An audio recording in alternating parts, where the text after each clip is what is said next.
మంత్రి నిర్మలా సీతారామన్ మీడియాతో మాట్లాడుతున్నారు. లైవ్ ద్వారా చూద్దాం. My last announcements. So 8 PSB banks have launched their repo-linked home vehicle mortgage, cash credit loans and so on. Then instructions, all of which is available in the slide at the back. Instructions have been issued on bringing greater customer ease, time-bound return of loan documents. I did mention to you all last time that within 15 days after the loan has been closed, the documents will be given. And also on the point of tracking loan applications, where particularly the SMEs were at a loss because they didn't know where the application lie, how long is it taking for them to get cleared, the tracking facilitation has already been done. So the loan management systems in each of the banks are giving them the very clear information at what level, what stage their applications are. And the one-time settlement, which I did mention, has already seen instructions have been issued. And then particularly for the NBFCs, the support that we had promised, which includes housing finance corporations also, the partial credit guarantee schemes have all been executed. So sanction has begun with 3,300 crore already given, and about 30,000 crores are in the pipeline. So they're getting them, the liquidity is reaching them, they're settling matters through the NBFCs and in particular for the housing finance corporations. The co-origination is something about which we spoke last time. We said the synergy between the NBFCs which have the spread and reach and the public sector banks which are sitting with the liquidity, because of the co-origination, they should be able to reach out much more. So I can very clearly today claim, post my last Friday's announcement, 4 NBFCs have already found their solutions through the public sector banks, reaching out to them to give the liquidity that they so desire. And more on the pipeline, we'll be talking about it sooner. One thing about the Indian economy, I'd like to give a broad picture, is today as we stand on the 2.6 trillion economy that we are, of which 1.9 trillion is actually the credit in the economy. So approximately about 72%, that shows it as approximate, right? From a distance it looks like negative, it's not. 72% of GDP is the credit availability. So the measures that we're going to announce today, we think are important so that the credit in the economy also grows commensurate with the desire that we have to reach a $5 trillion economy, and that is why the credit enhancement is what we're talking about, not specific amount which is the destination. Next one. I also want to very clearly place this whole presentation of today in context. We are very clear that we need to lay a very strong foundation for the financial sector, in which not just strengthening the banks with equity inclusion, but also making sure that we give them a complete good governance module. And that is where we have started. And I want to be very clear to say that we are not starting it today. In fact, in the last several years, we have made sure that several banking related reforms have been undertaken. I'll just give a very quick rundown on the various steps which you probably are already familiar with, but I want to bring it to the backdrop of this discussion for today. So no interference in commercial decisions making as opposed to the phone banking which existed prior to 2014. Then 3.38 lakh shell companies have all been closed, they are struck off the register. And then NAFRA, the regulator, has been set up with independent regulatory members in it. The auditors are independent too. And then the resolutions are all happening for stressed assets very clearly through the IBC. So if those are the ways in which we are moving, you can see further some of the reforms which were taken up earlier, release only after ensuring loan conditions and clearances are all being followed now. Consortiums of banks which can get together in funding a particular project which ran to 30 or 31 earlier are now only limited to 7 to 9 banks at best. However big the project may be, not more than 7 to 9 banks in the consortium. Then techno-economic evaluation cells are being created in the banks so that there are no inadequacies found. Then technology analysts used for robust risk assessments are being made, and also to bring in due diligence in banks. So those are committees which we've appointed. And then the early warning signal reading is a very important step that we've taken. Specialized agencies have been set up who are monitoring every loan which is over 250 crores. Further, quickly going through the reforms that we've taken, cash flows were not ring-fenced earlier. Very clearly now they're very ring-fenced, so you know that you're not going to get into an unknown sudden situation which develops. Then banks were overexposed to corporate loans. Now there is a good asset mix.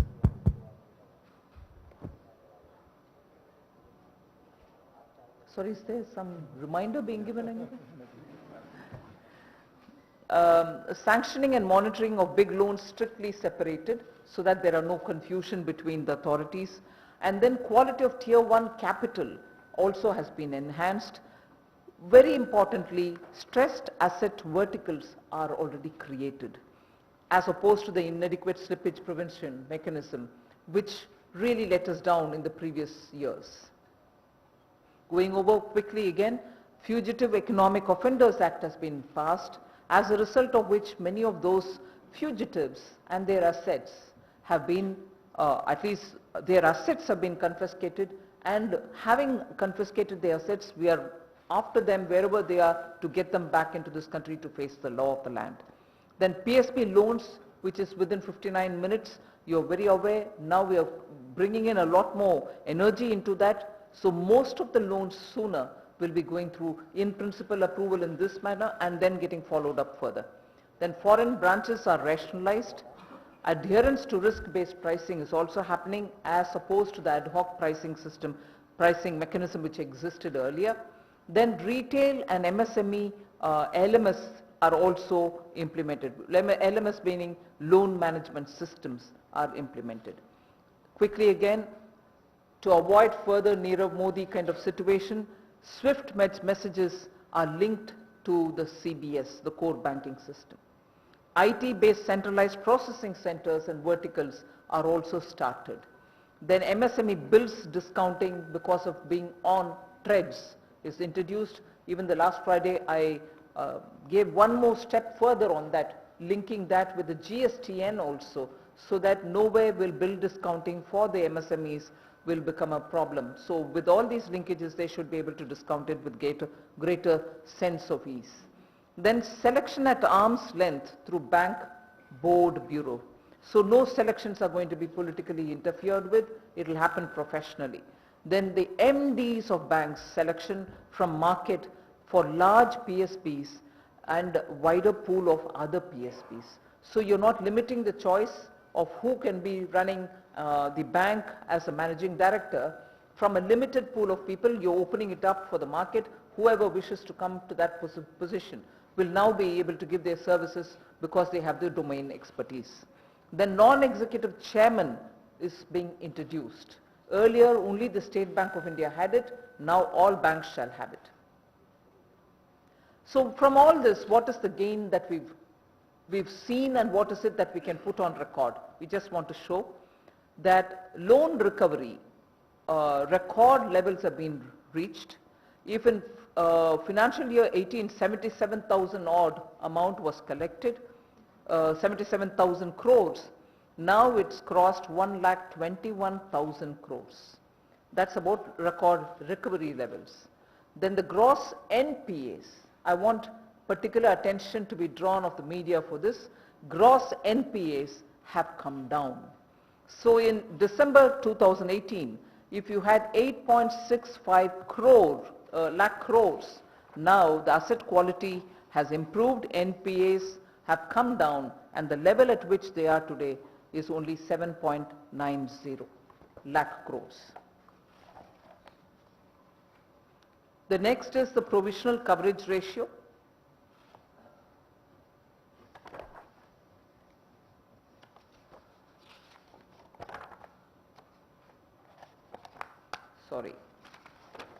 Provisional coverage ratio. You can see in the chart which is given The highest in the last 7 years has happened, 75.3%. This is already existing under the NPA. Complementary is provided for, right? So highest level is being provided for by 75.3%. One particular thing I'd like to draw your attention on the gross NPAs is the figures come down from 8.65 lakh crores to 7.90 crores. I make it a point to repeat this because in the recent past I had seen reports which were misleading. I hope this picture clarifies the actuals for you. Enhanced profitability, again very important. Of a total 18 public sector banks, 6 public sector banks alone had enhanced profitability when we were talking about it in the fourth quarter of year ending 19. Whereas now, when we are talking about the first quarter of the financial year ending 20, we are talking about 14 public sector banks in profit, as against 2 in the financial year of 18. So of the 18 public sector banks, 14 are in profit earning situation.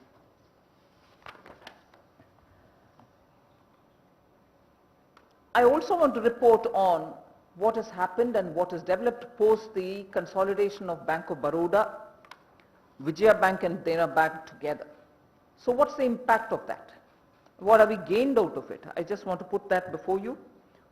We've actually had wide-ranging benefits. Wider offerings and enhanced customization has happened. Operations rationalized much more than before. Verticalization initiated. Very important, just no retrenchment of any staff. Very important again, admin staffs have been redeployed for business, which means the core function of the business improves, and best practices were replicated everywhere. And when I say this, and I insist saying this, because if there was one feature which was very good in one of the 3 banks as regards human relation management, that was copied for the rest of them also. Similarly, when all of them came back together, every best practice which prevailed in this bank or that bank or the third bank were all replicated for everybody's benefit. So best practices of each bank has been absorbed for the collective gain. So that's very important there. So significantly in terms of numbers, if you want to say, the CASA growth has been robust post the merger. 6.9% has been increased, and when CASA grows, it's better for the bank because they have more liquidity and they have better credit availability for themselves. So the amount in crores is given there, 2,87,000 crores in June 2019. So this consolidation of Bank of Baroda, Vijaya Bank and Dena Bank actually has resulted in good outcomes. The next is strong retail loan growth. 20.5% increase in retail loan. Between 2018 June till June 19, there is a 20.5% growth. Today the retail loan growth is 1,12,000 crores. And that is a significant increase from where it was earlier for the scheduled commercial banks. Moving over to the next one, the profitability has enhanced. Now, in quarter 4 of 19, year ending 19, they were in the negative of 7,113. Today, they moved positive. They are at plus 710 in the first quarter end of this financial year. So profitability has also enhanced. What has happened in terms of the potential which got unlocked?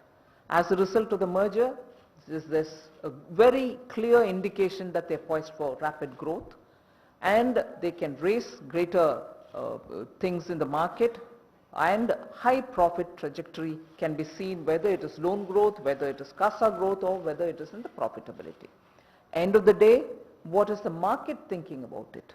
You have at least 38 market analysts who have come on to have one unanimous view that the market capitalization post this merger is expected to touch 51,000 by the time it is August 2020, from where it was 35,000 crores. So April 19 to 2020, within 1 year, that's a kind of improvement and outcome which has happened of the first merger that which took place, Bank of Baroda and so on. So having done 2 rounds of consolidation, along with sustained thrust on recognition, recapitalization, resolution, process reform and so on, what is it that we want to do for the next? I've already said the target is $5 trillion economy that we want to reach, a robust banking system that we want, and for which the steps that we want to take is what we want to reveal today before you. So we are trying to build the next gen banks. So unlocking the potential through consolidation. We are going to be talking a lot about consolidation. Big banks with enhanced capacity to increase credit. Big economy, you need banks which can sustain that kind of a growth potential. And the trajectory has to be maintained from the point of view of the banking facility that we can provide for the people of India. Banks with strong national presence and global reach is what we want. Operational